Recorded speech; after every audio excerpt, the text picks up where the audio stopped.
Are you sure this is the same power armor? Crosshair asked, failing to mask his awe at my fully repaired set. The protective plating gleamed, polished and buffed excessively after it had been hammered back into the correct shape and size. The pistons were practically silent in the legs when I tried bucking in the air experimentally. The actuators ran nearly in perfect harmony, making it so much easier to move in. Where did you learn to do this? Mustang asked one of the ghoul mares, who were thankfully not clinging to him anymore, or sticking their tongues down his throat. I tried not to remember that with a badly contained shudder. 200 years is a long time. We like to trade skills and teach each other new things to pass the time, she explained happily. Did anyone learn cybernetics? I asked as I began attaching my armored saddlebags to my flanks. Dr. Aegon was selfish and kept those skills to himself. Sprocket practically growled. I decided it would probably be best to avoid mentioning Aegon unless I wanted to keep listening to Sprocket's rather aggressive rants. Here is a list of your stuff. We've repaired it, and in some cases improved it where we can, Beaker explained, pushing our equipment into the stable door area on a heavy equipment trolley. He handed me my shotgun and missile launcher with ease, before assisting in reattaching my missile launcher to my battle saddle. How did you get my rifle? Crosshair asked as he held the weapon experimentally. We picked the lock on your door, stepped over the tripwire you set up, and eased it out of your hooves with telekinesis. We barely caught that bucket of water you rigged to fall on yourself.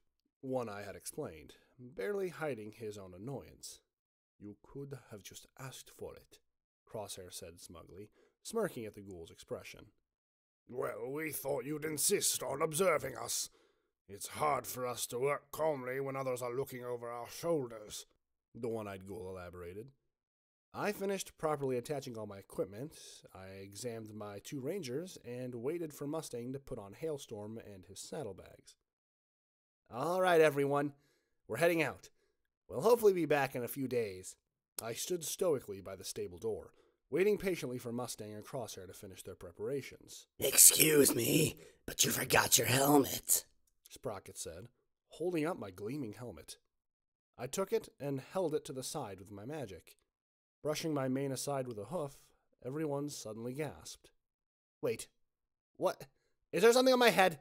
Is my horn okay? I asked, starting to panic. Get it off! Help! Was your horn always that long? Crosshair asked. It's just always been kind of hard to tell with your mane being in the way all the time. My horn was fine. Perfectly normal by unicorn standards. Every pony was just overreacting. My horn is perfectly shaped, I retorted, taking a look up at it. And not in any way abnormally low. Celestia! When did this happen? My horn was definitely not this big a day or 2 ago. Maybe all the radiation? Slicer. That pony pretending to be a doctor did something to me. I just knew it. Looking around, I noticed a lot of enamored eyes checking me out. Taking a moment to think it over, the ramifications finally hit me. Suddenly, I wasn't so sure how Slicer's personal standings with me were. That's okay, every pony. It's a common occurrence in my family, I lied casually, thinking quickly. I then waved a hoof in a placating manner and struck a pose. Usually doesn't take this long to kick in is all. It just caught me by surprise. I don't think that's how genetics work, Mustang began uncertainly. Nonsense. I remember my cousin Gilded Ribbons going through a similar growth spurt. Her parents were surprised when she came back from college, Sprocket stated cheerfully. Biggest horn I ever saw on a mare. Oh, the accidents that used to cause. I remember this one time when she got stuck in the doorframe. It made her prime close quarters soldier material, though. Saved by the ghoul and his bizarre family. I took the moment to let the wave of calm descend upon us to try and put on my helmet. It was a tight fit. Had my face gotten chubbier? And it nipped against my horn just a little, but eventually I got it to sit comfortably. Testing. 1, 2, 3. Testing, I said, experimenting with the now more badass voice amplifier. I could feel the reverberation of the echo even through my armor. Everyone in the room was cringing, holding hooves or assorted limbs over their ears. Sorry. I accidentally boomed again. Turning down the setting with my lip, I tried again. Is this, better? Much better. Fortunately not nearly as bad as the Royal Canterlot voice, of course, Tumbleweed remarked, patting his fleshy ears. Before you go and deafen us any further, don't forget to take this, Beaker said, passing me a thick sheaf of paper, barely held together by a large staple that was bravely straining its limits. I scanned the contents of the first page, and just to confirm what my eyes were seeing, I read it again. What is this? I asked with a foreboding sense of dread. Why, it's a shopping list, of course, Beaker explained. After moments of just staring at him, he continued on. You know, a list of items that you should pick up while you're out of the stable. Where am I supposed to find a dozen intact, fully charged spark batteries? A Tesla coil? The last contingent of Steel Rangers I was with only ever found one, and it was the first one we'd salvaged in over 40 years. Beaker had the decency to look at me and act a little embarrassed. We're scientists. We need certain scientific instruments and components to conduct new experiments. Sprocket whined. We can't just make new things out of random scrap metal. There's a process to this. We're finally going to be finishing all of our old experiments, and we need to start new ones. Oh yeah, that reminds me. The ghoul fished inside a tiny saddlebag he was wearing and pulled out a cigar box, which he then hoofed over to me. Yeah, thanks. I don't smoke, though, I said politely, trying to offer it back. It doesn't have cigars in it. It's got some nasty ammunition for that shotgun of yours. I got the idea to give them to you, after looking at those unstable explosives rounds you made. Never would have considered using a grenade machine gun ammunition to make shotgun shells. It's so audacious, just like real science. Sprocket exposited, excitedly, unable to stop gesticulating and pacing wildly.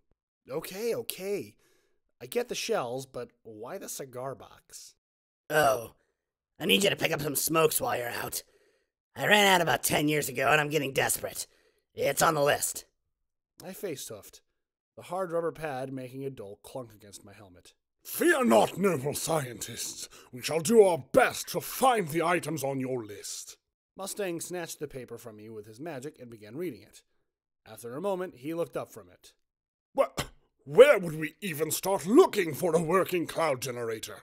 Mustang asked, unable to hide his bewilderment.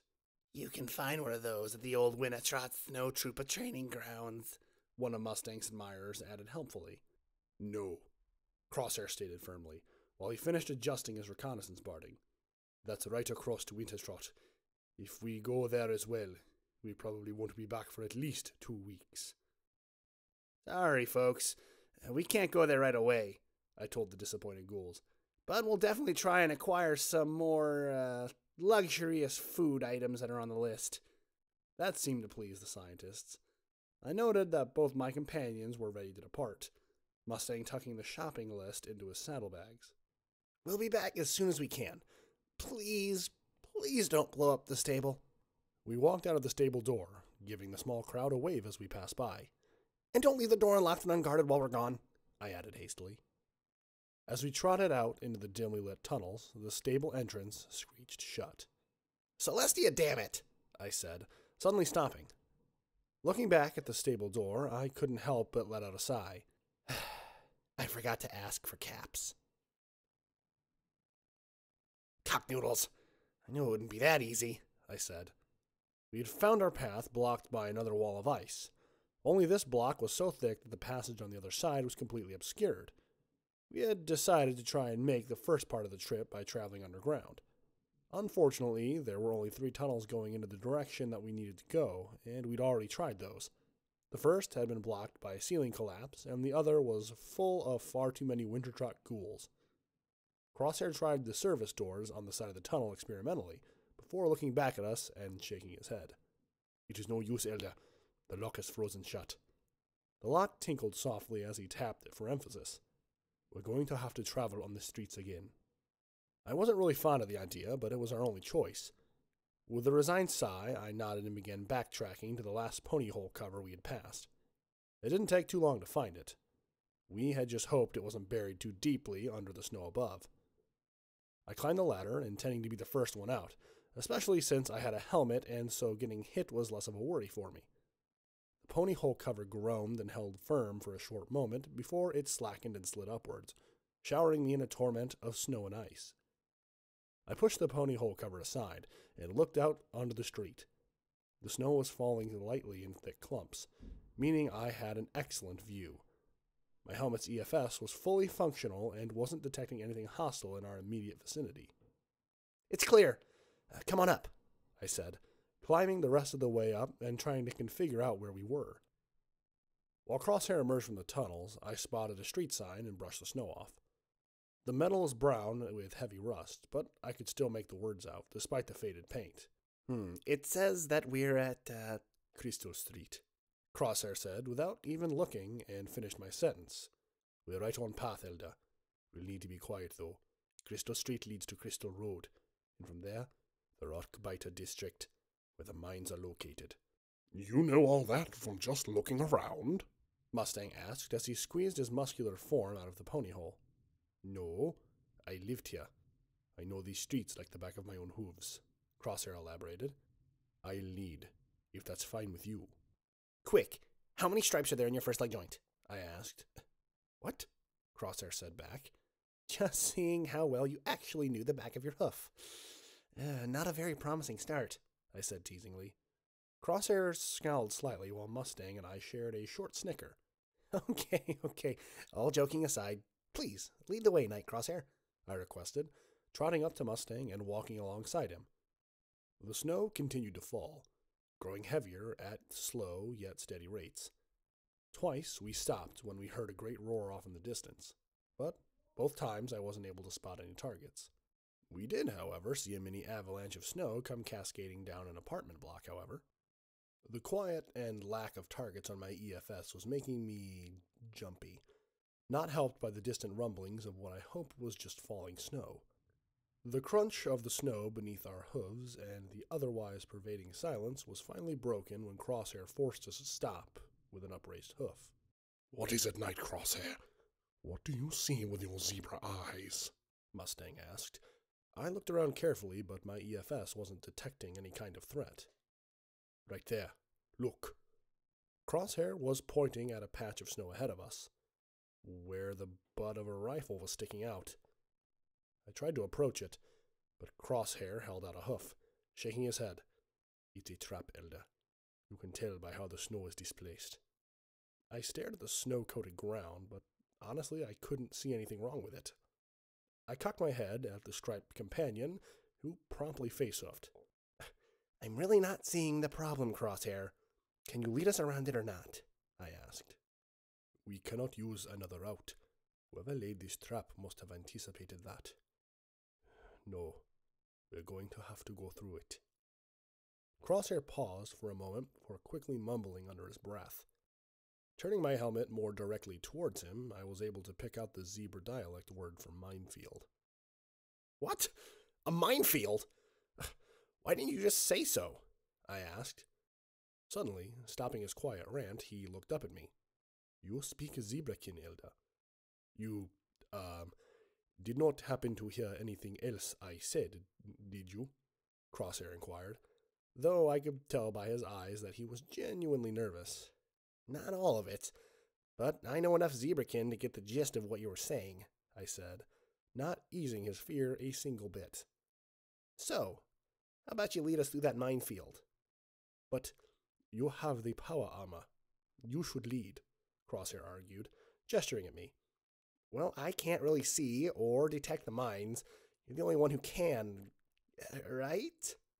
I turned to Mustang, who had been staying quiet. "I'm afraid not, Elder. Alas, if I only had the eyes and the skills of our first knight, then I would boldly lead us across this most hazardous ground." "So that was a no then?" "Fine. I'll lead the way, Elder. But do not, I repeat, do not stray from the path I walk. We don't have enough healing potions to reattach a dismembered leg," Crosshair said ominously, before walking to the edge of the hidden minefield. He walked left, then right for a minute or two, likely trying to figure out the best path. I spent this free moment going over some more of the ridiculous shopping list items. Alright, 2 quarts of IMP, 1 gallon of headlight fluid, the barrel of a rocket launcher, 2 gallons of blue prop wash, left-hooved minotaur wrench, Pinkie Pie's pound cake mix, and 6 diesel spark plugs. Before I could fully contemplate the ridiculousness of looking for cake mix, Crosshair was calling out to us. Come on, follow the guidelines I've made before the snow swallows it up, Crosshair called out cheerily, already 10 feet deep in the minefield already. Over here! Mustang waved to me. I galloped over and saw Crosshair had made a path of carefully laid out hoof prints that gave us a slowly fading path to follow. I gazed at Mustang and noticed his horrible lack of proper leg protection. He would definitely lose a limb if he wasn't careful here. He couldn't just run away from a mine if it was activated. I'll take the lead, Mustang. Just stay close to me, but not too close. Mustang nodded, moving aside as I took the first tentative step into the minefield. I sighed in relief when I didn't immediately explode, and took another cautious step, and then another. We followed the winding path carefully, treading on Crosshair's hoofprints. Hurry up! You can't keep tiptoeing along. The snow is becoming a blizzard and the path will be gone soon. The snow was indeed getting heavier. The winding trail Crosshair had laid out was slowly vanishing faster. I picked up the pace, attempting to walk more quickly while trying to stick to the path. When we finally emerged on the other side, we all sighed in relief. And you were worried we wouldn't make it. Cocknoodles, I cursed, glancing down at the solitary mine. Crosshair face-hoofed hard, groaning. The mine exploded, sending me staggering backwards and landing rump first on another mine, which then promptly exploded. This one sent me cartwheeling toward Crosshair. Luckily, the zebra was quick on his hooves, sidestepping so fast that there seemed to be 2 of him, as I dug a deep furrow in the snow. It seems like everything blows up around me since meeting you, Inkwell, Crosshair noted distantly as I groggily pulled my head out of the snow. That noise will most likely attract trouble. I suggest moving now, Crosshair urged, in that same tinny voice, helping me to my hooves. Too late, Mustang proclaimed, the wind blowing through his beard as he aimed a hoof behind me. I gazed at him in confusion, trying to decide if he was being dramatic or urgent as I slowly swung my head around. I couldn't help but pause as Mustang seemed to shimmer, his features looking oddly feminine for a moment before it flickered back. Deciding it was probably some sort of snow mirage, I turned my head laboriously and saw Mustang was pointing at 9 super stallions. I noticed why the mutant ponies hadn't immediately charged. 3 of them, wearing shiny masks, were barking orders at the others, forcing them to go around the minefield. They are sending for backup, Crosshair said, watching the mutant ponies through his rifle scope. I can't get a clear shot in all this snow. We need to retreat, Elder, Crosshair added, holstering his rifle. All right, Rangers, move out. Keep sprinting and we should be able to outrun them before they get around the mines, I tried to say. Instead, I only managed to slur out some muffled mumbles. My head was spinning, and my hooves felt like lead weights as I tried to straighten out and focus on Crosshair or Mustang. I turned my attention to what I presumed was Crosshair, who now looked like a striped blur next to the big blue-green blob that I presumed was Mustang. Elder, Crosshair squeaked at me, causing me to giggle at the ridiculousness. Pinging sounds ran through my ears like the patter of heavy rain, drowning out Crosshair's frantic squeaking. Guys, what's that noise? I slurred as loud as I could, half shouting over the pinging sounds in my ears. I suddenly fell over as a loud roar seemed to emanate from everywhere at once. When it passed, I tried to stagger back to my hooves. he's dazed. Grab him. Crosshair squealed. Then there were suddenly 3 Mustangs running at me and hurling me onto one of their backs with their heads. Hold on, Elder! Mustang boomed, directly into my ears. No need to yell, I yelled, covering my own ears, making my helmet clang as a metal hoof slammed into it. Rude! Mustang snorted, running headlong down the street as bright yellow lights whizzed past. The lights starting to move slower and slower, colliding like tiny stars against the surrounding area. I watched Crosshair shoot some flaming stars.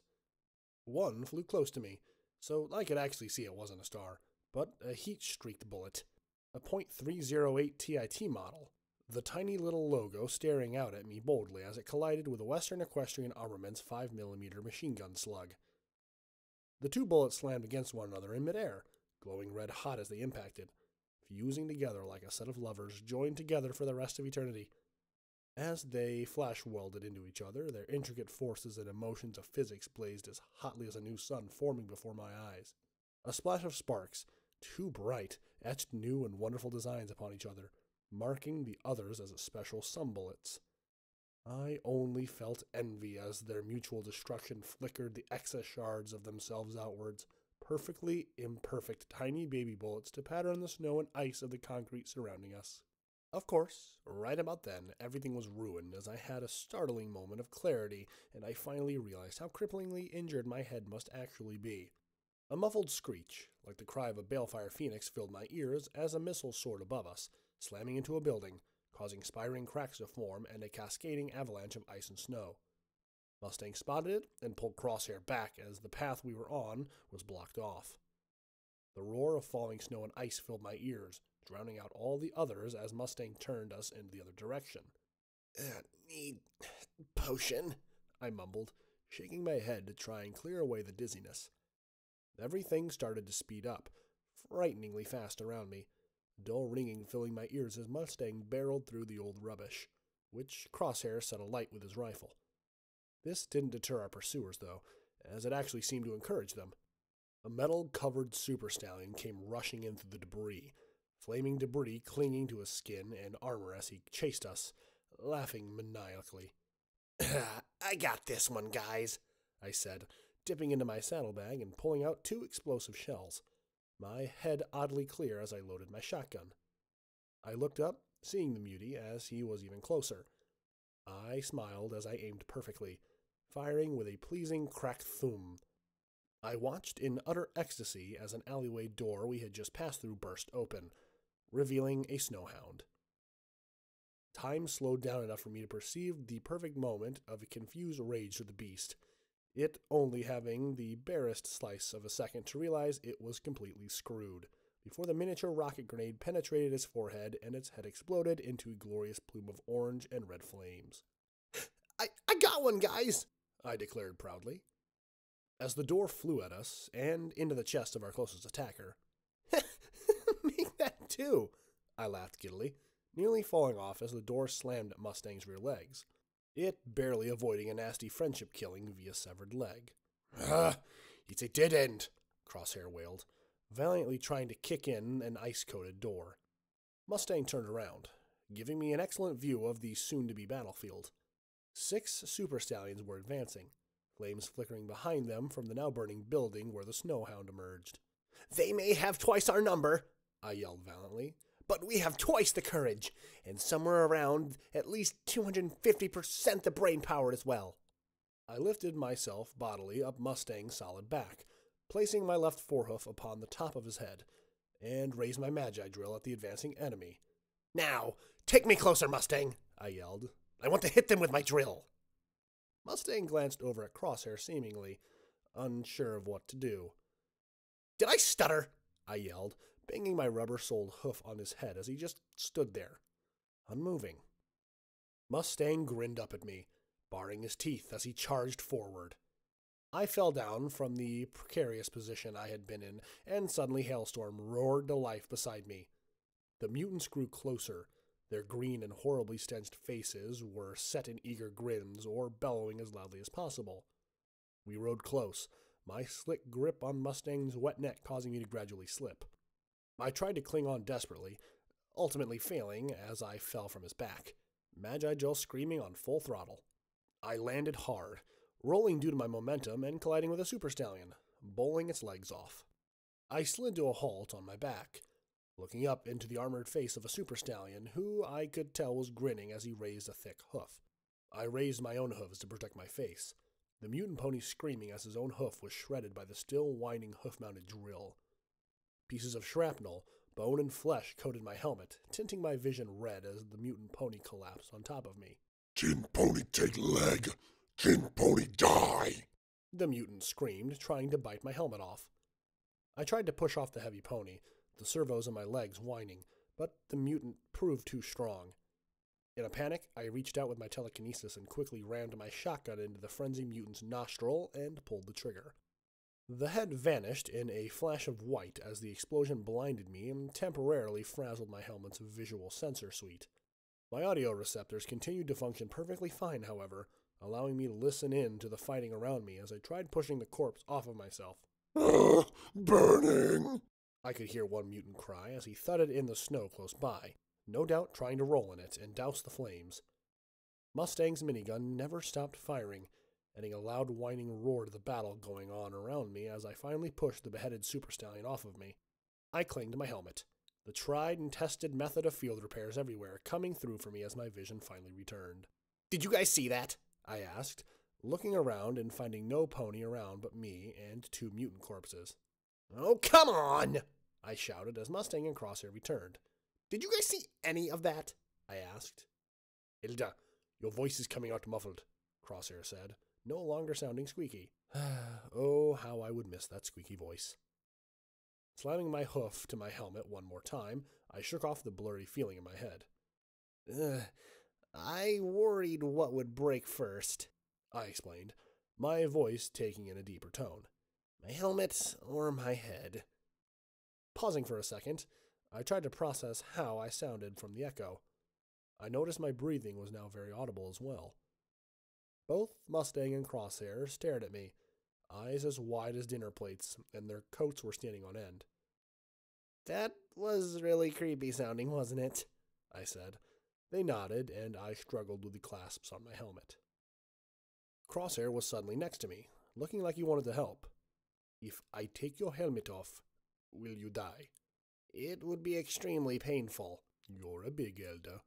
"For you," I returned, getting a raised eyebrow. "The suit has preventative measures the ghouls added in for me. Specifically a very, very nasty shock," I elaborated. Well, it's not too intimidating.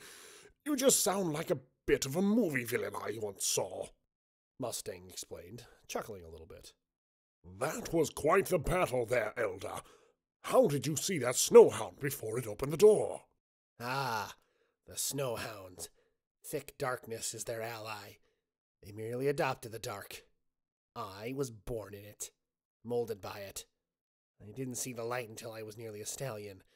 And let me tell you, it was bright as cock-noodles.